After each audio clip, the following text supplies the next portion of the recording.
The government recently hiked the interest rates on small savings instruments by 10 to 30 basis points.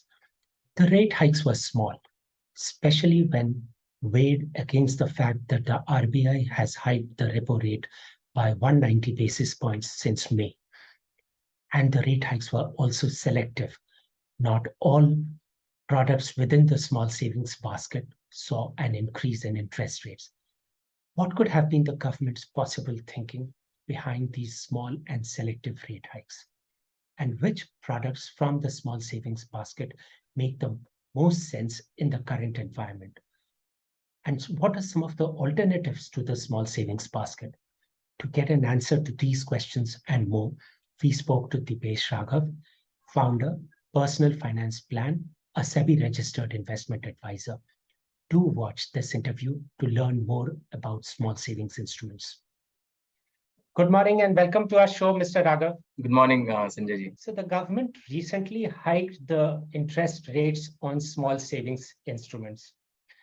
The rates hikes were small and selective, small to the extent of 10 to 30 basis points, and the rates on not all instruments were hiked. So what was your view on this rate hike, especially against the backdrop of the RBI having hiked rates by about 190 basis points since May? Against this backdrop, do you think this rate hike of 10 to 30 basis points on small savings instruments was adequate? As an investor, this will come as a bit of a disappointment. We would have wanted more. We know that the interest rates for many of these schemes, the guidance is that these rates are linked to the 10-year government bond yield. For instance, you would have expected that PPF to stay closer to be about 25 basis points above the 10-year government bond yield, SSY to be about 50 basis points of the government bond yield. And right now the government bond yields have ranged between 7.3 to 7.5 over the past few months. So you would want that PPF rates, and PPF is the most PPF, SSY, SCSS. These are the more prominent small savings products to be much higher than the 10-year government bond yields. But if you see right now, PPF has been left untouched. SSY has been left untouched. Only for the SSCSS, the rates have been increased to 7.6. So there is a small nominal hike of 20 basis points. So clearly, from an investor's point of view, it's a bit of disappointment. But then we also have to go back and see what government did when the government bond yields were much lower. So PPF interest rate has never gone below 7%. Yeah. If government had stuck to the guidance of say 25 basis points or 10-year bond yields, say about 12 to 18 months back, our interest rates should have been, PPF interest rate should have been somewhere about 6 to 6.25. So government hedged you on the downside. Right now, government is perhaps recouping some of it. And you can also say that they are walking a very fine line with respect to the politics or the popular mood, right, or their political incentives and the fiscal prudence. So government wants to go, if they can avoid paying a higher rate of interest, then perhaps they will do that. They want to maintain that fiscal prudence.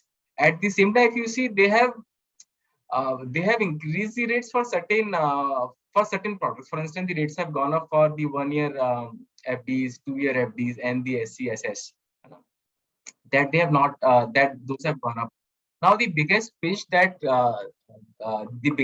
from higher inflation hits the savers, right?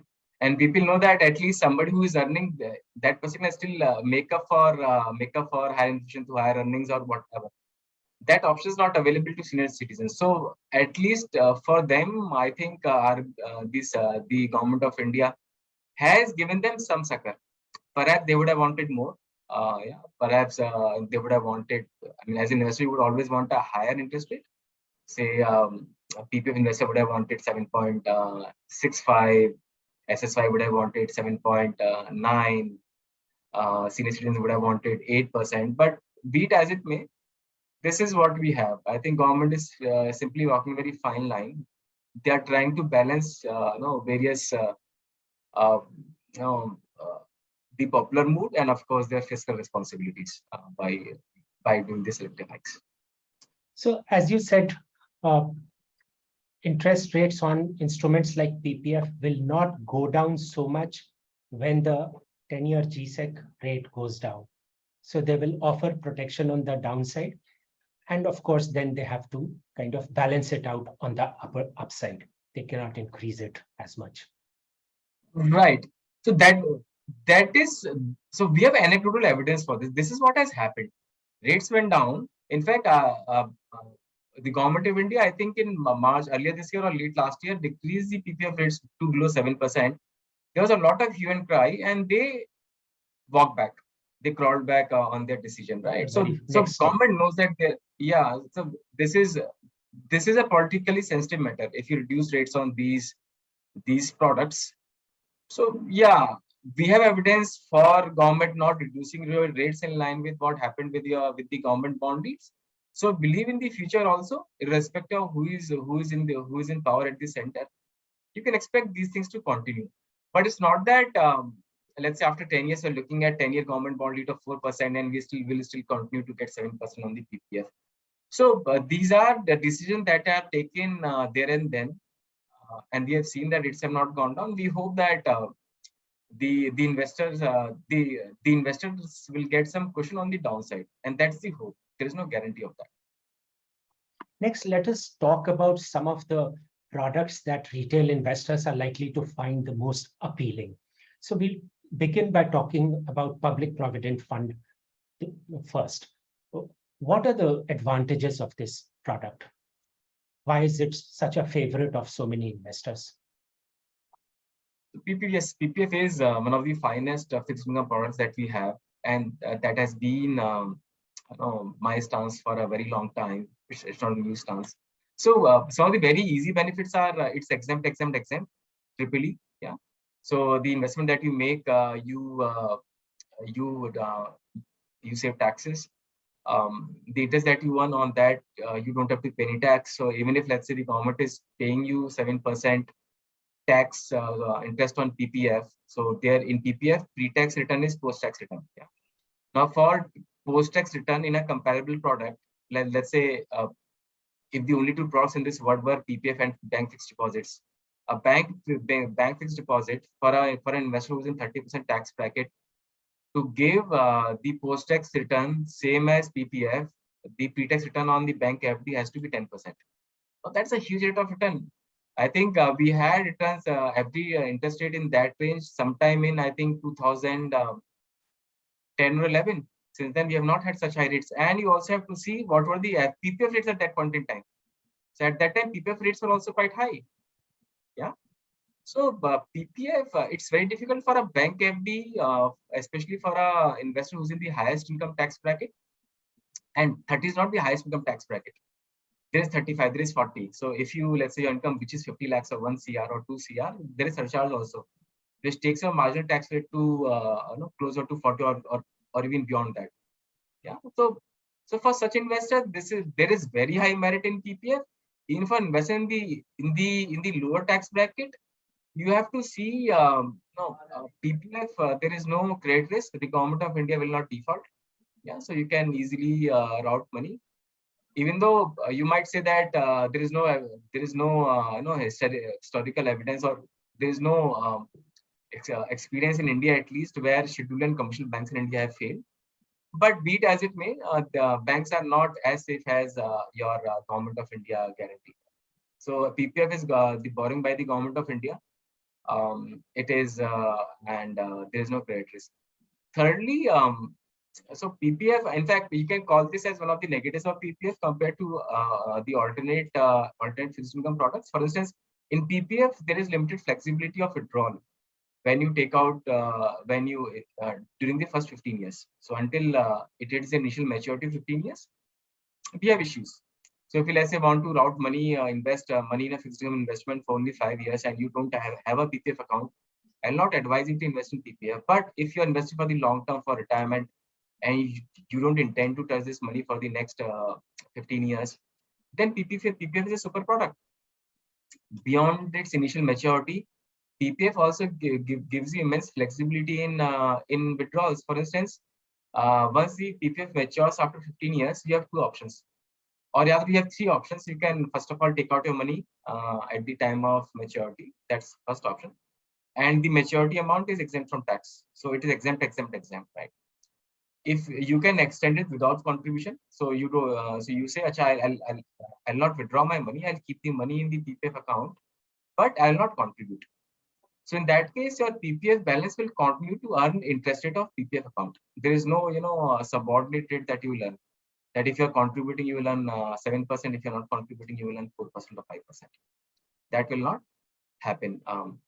And if you extend, and you can extend these accounts in blocks of 5 years. So let's say if you are extending your account without contribution, you have flexibility in withdrawals also. In the sense that you can withdraw whatever you want, how much ever you want at any point in time.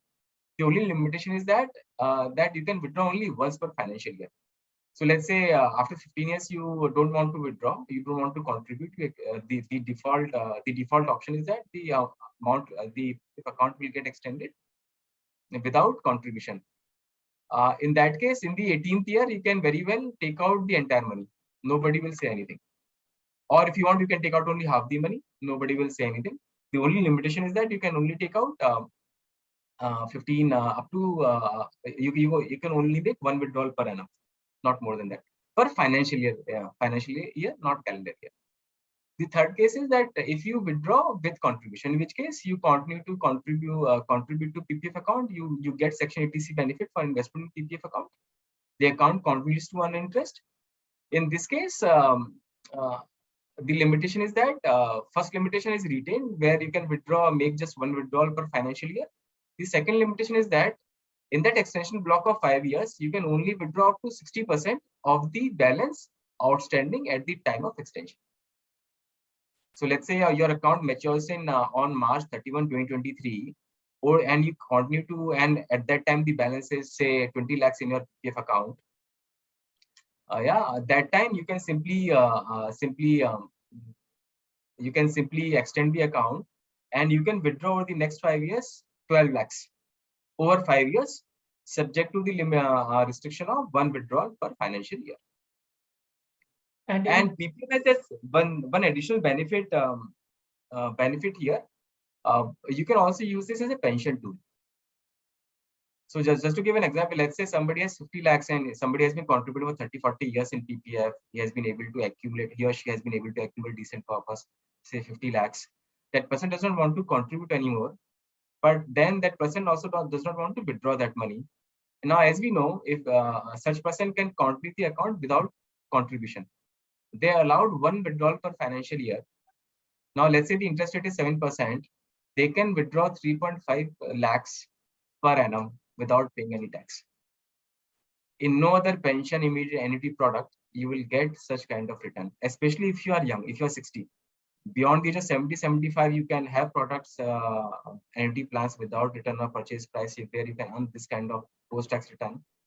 But otherwise, at the age of 60 or 55, no product will give you 7% guaranteed post-tax backed by the government of India. So you have, beyond the initial maturity of 15 years, you can use PPF in so many different ways. So the lesson is, don't let your PPF account close down. Continue with it for as long as possible. Try and accumulate as big a corpus as possible, so that after retirement, you can also use it as a pension tool. Right. In fact, we know that EPF usually offers you better rate of return than a PPF account. Yeah. So EPF is also a very good way to build your retirement corpus, like PPF. And you might say EPF also gives you a high rate of interest. However, EPF cannot be contributed until retirement. Sorry, cannot be contributed beyond retirement. You have to take out the money. If you don't take out the money, they will tax the proceeds.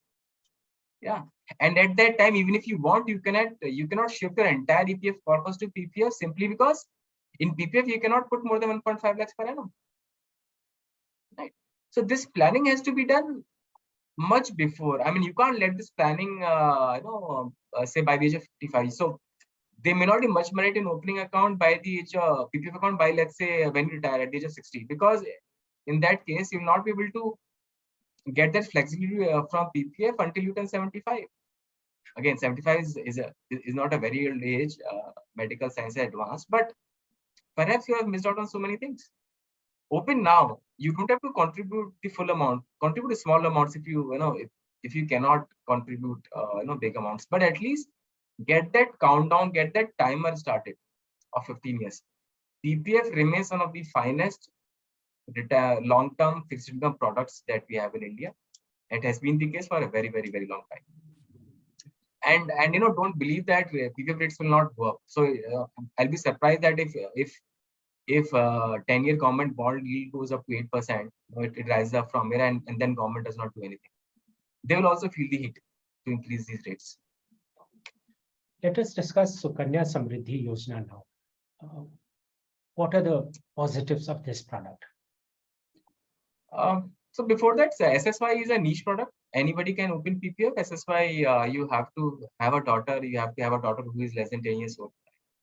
So only such investors can route to SSY. It's a fine product. In the much like PPF, it is exempt. You can contribute for your daughter's 1.5 lakhs. Brilliant product, brilliant fixed income product for if you want to save for your daughter's higher education or their wedding. It's a fine product, no risk over there. Interest rate is higher than the PPF. Right? So these are the positives. The only problem or a few problems that I see with SSY is that it's a slightly restrictive product. With PPF, and I'm comparing this with PPF, right? That PPF can be contributed for life. You can't do that with SSY. SSY has to be closed after 21 years after you open it.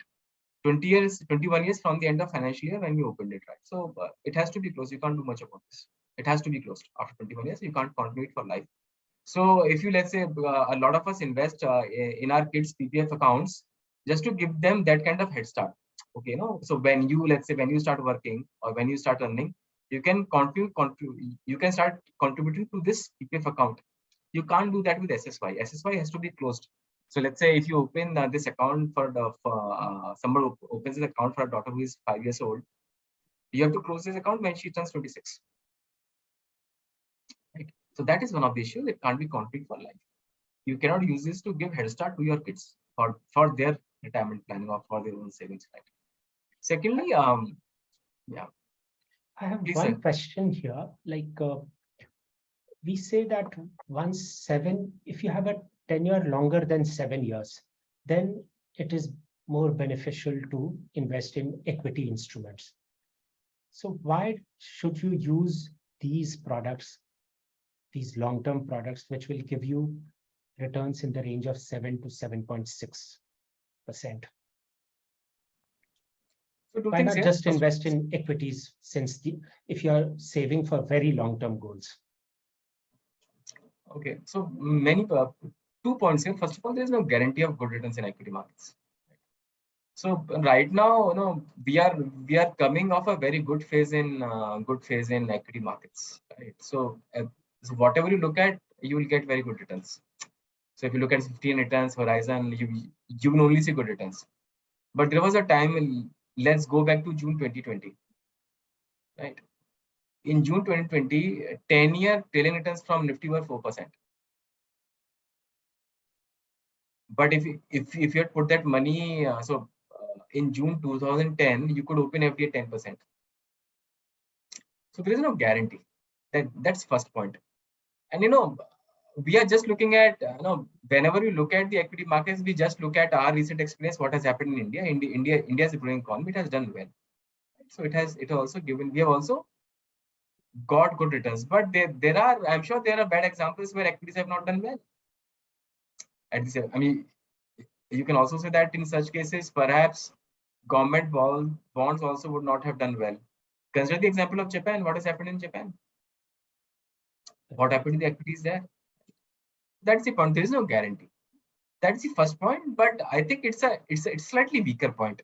I agree with you. If your investment horizon is longer, you must consider a good exposure to equities. I don't deny that. That's extremely important. So that's the first part. Second part is asset allocation. So even if, let's say, you have a long term investment horizon, and you want to invest for 10, 15, 20, 25 years, but still that does not mean that we are 100% into equities.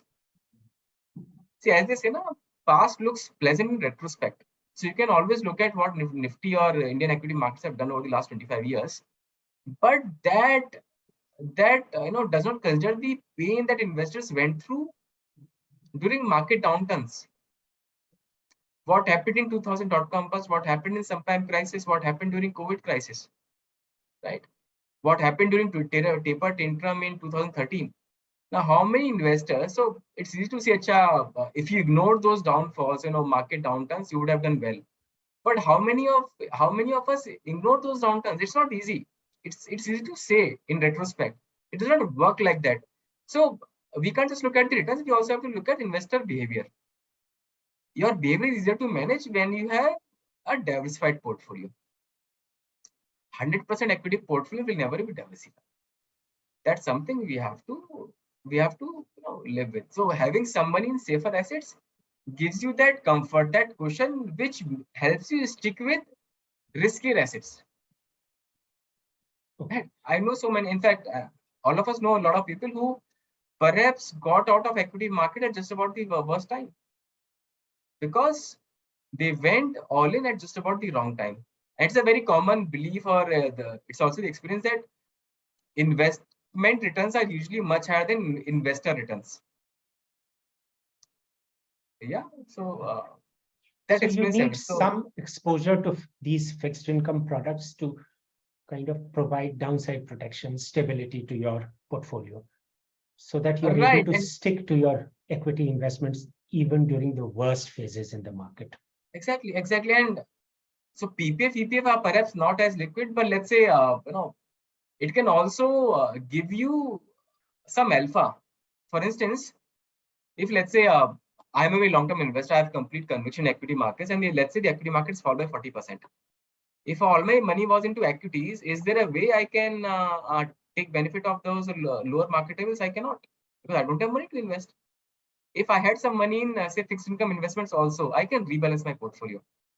Right. And that's what gives you the something that we call a rebalancing bonus. In fact, we did an exercise some time back where if you invested, say, 50% in Sensex and 50% of your money in FDs, and rebalance that portfolio at regular intervals, once every year, not very frequently, once every year on January 1, you rebalance that portfolio, you would end up with a much higher corpus in a 50-50 portfolio than you would if you had invested money into a 100% Sensex portfolio.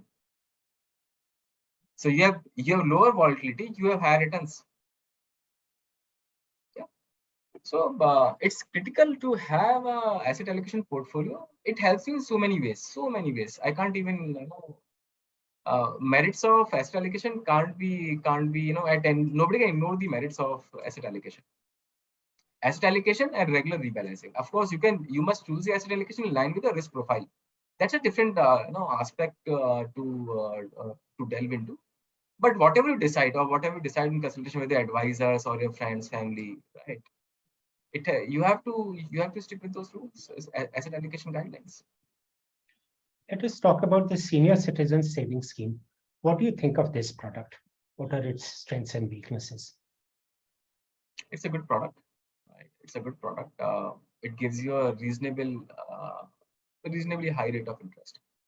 It is usually higher than what you will get in a bank FD. Usually, again, now there are new banks which are offering you a high rate of interest just to attract more money. But if you look at well-established, popular private and public banks, SSY, SCSS will likely give you a higher rate of interest. As with SCSS, you can lock in your rate of interest for 5 years, something you cannot do with PPF or SSY even. Right. So with them, the rates will change every year. The problem with SCSS is that the interest is taxable. So which makes it quite complicated. So now, they are very, FDs become very close competition, because FD interest is also taxable. SCS interest is also taxable. So if you have an FD that gives you let's say 7.5, SCS is also giving 7.6, then we have a problem, right? I mean, then we have competition. You know that a bank will not fail. At least we believe that banks will not fail in India. It has not happened so far. At least, so cooperative banks may have failed. Scheduled commercial banks have not failed. The whole financial system can come to can collapse if the government and the RBI let a scheduled and commercial bank fail. Yeah, so that is one. So So that's a would clear bank competition. FDs be more liquid than SCSS? That is a possibility. So SCSS, if you break your FD before 1 year, you pay 1.5%. So if you break your SCSS deposit before 1 year, you pay 1.5% penalty. If you do that before 2 years, you pay 1% penalty. You know, bank FD, with banks, the penalty may not be so high. Again, it depends from bank to bank. You may not have to pay such high penalty and banks usually ask you to pay a lower interest. So instead of paying you, let's say 7%, they'll pay you an interest which was for the suitable duration in which you are. So you open 5-year FD, but you're breaking after 1 year. They'll give you interest for 1 year. That's usually the norm. SCSA charges you a penalty. Achha, we'll charge you penalty on the principal. So you put 10 lakhs with us, we'll charge you penalty of 1.5%, which is 15 lakhs, 15,000. Now that's a huge amount. That's a huge amount. So again, you have to see. So you can do that maths, but you have to be very clear that SCSS has penalty, right? And if you want to withdraw that money very, very soon, then you have to keep that aspect in mind. How Plus, could there are debt funds now. Right? Now those will also, and with their target maturity products in guilds. I'm not even talking about the PICs and all those things, right? Now let's say there is a guild fund target maturity product which is maturing in 5 years. Right now it's giving you, say, its YTM is 7.25, right? Assuming after expenses and some tracking error because of cash inflows and outflows, there is some reinvestment risk that these funds will carry. Yeah. So let's say you get 6.75. I'm taking out 0.5 50 basis points from the target YTM at the time of investment. Now 6.75 inflation is high. It's possible that on the 6.75 you might only pay 5% tax after 5 years. I don't know that. because It of could the even be indexation benefit? exactly, because indexation is usually in line with inflation, right? It has to be in line with inflation. Again, government is leaving what it does, but it has to be in line with inflation. Now, in such a case, let's say 6.75, you lose 5% on it. The post-tax returns will be say 6.5 or 6.25, right? You are in 30% tax bracket on SCSS. You open FD 7.6, you pay 30% tax. Your effective yield is about 5.5. Both are guilt, right? You can say in debt funds there can be some operational risk because you put money with an AMC, right? So that AMC could have issues. There might be fraud and all those things. So those risks apart,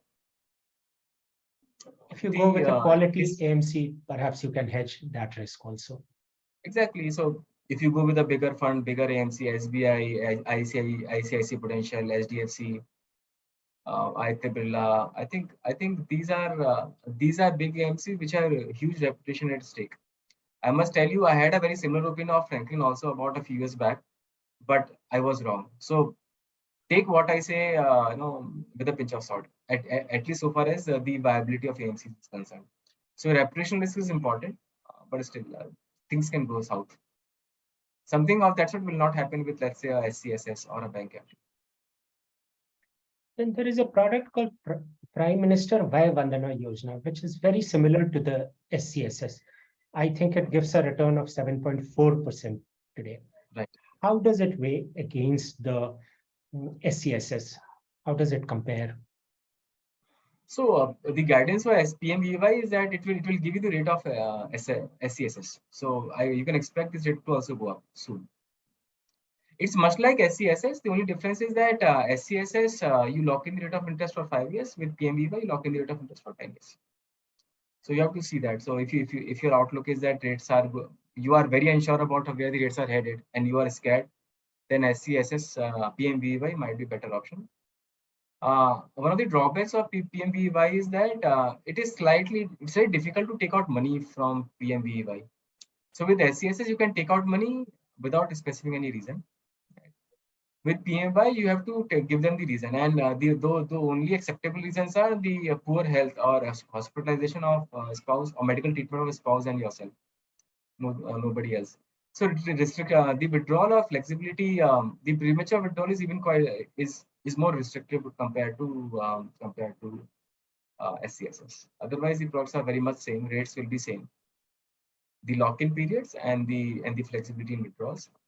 Those are the two prominent issues. PMEY is issued by the LIC, which is as good as the Government of India guarantee. Right? So I will not worry about the any kind of credit risk in Pradhan Mantri Bandhan Yojana. There is also a product called RBI floating rate bond, which gives you about 7.15%. What do you think of this product? Again, it's a very fine product. It's much like a bank FD with a slight difference. So first is that it's you can think of it as a floating rate FD where the rates can change. And Okay, it's here the rate doesn't get locked in. No, you don't lock in the rate of interest. It will keep getting revised periodically. Exactly. So it's linked to the National Scheme Certificate, NSC interest rate. So the floating rate interest will be NSC interest rate plus 35 basis points. So currently NSC interest rate is 6.8. NSC is a small saving scheme, right? So government perhaps very smartly did not increase the interest rate for NSC also. Yeah. I don't know how much money is there in RBI savings bonds, but government did not increase the rates for NSC. So the rates for RBI floating rate bonds stayed at 7.15. This is lock-in of 7 years. But if you are old, you can take out money before 7 years also. So you have to be, if you're say over 70 years old, you can take out money after 4 years. But I'm sure the process will be slightly complicated. There are no well-defined process for these things, which is always a problem. So it can pose an operational challenge. So again, if you're investing, you consider this investment for 7 years. The interest is taxable. No relief on that front. One good part is that unlike PPF, SSY or SCSS or PMVY, there is no upper cap on how much you can invest. So in PPF, you can invest only 1.5 lakhs per annum, SSY 1.5 lakhs per annum, SCSS 15 lakhs in total for yourself. You can add another 15 lakhs for your spouse. Same with PMV, Pradhan Mantri Bandhan Yojana, 15 lakhs for yourself and 15 lakhs for the spouse. In RBI bond, there is no such issue. You can invest how much ever you want. There is no upper cap. So it's a good product. Now you can compare this against what other products are offering you. Since the interest rate is taxable, debt funds and your FDs become very close competition. Sovereign guarantee, no need to worry about this. Zero credit risk. Now, these days, target maturity funds are being launched one after the other. There used to be a time when FMPs used to be launched in such huge numbers, and now you see these target maturity funds being launched. How do you view these funds? Why are they becoming so popular? So I have a favorable opinion of target maturity products. The only thing that you have to keep in mind is FMPs are in a way also target maturity products. So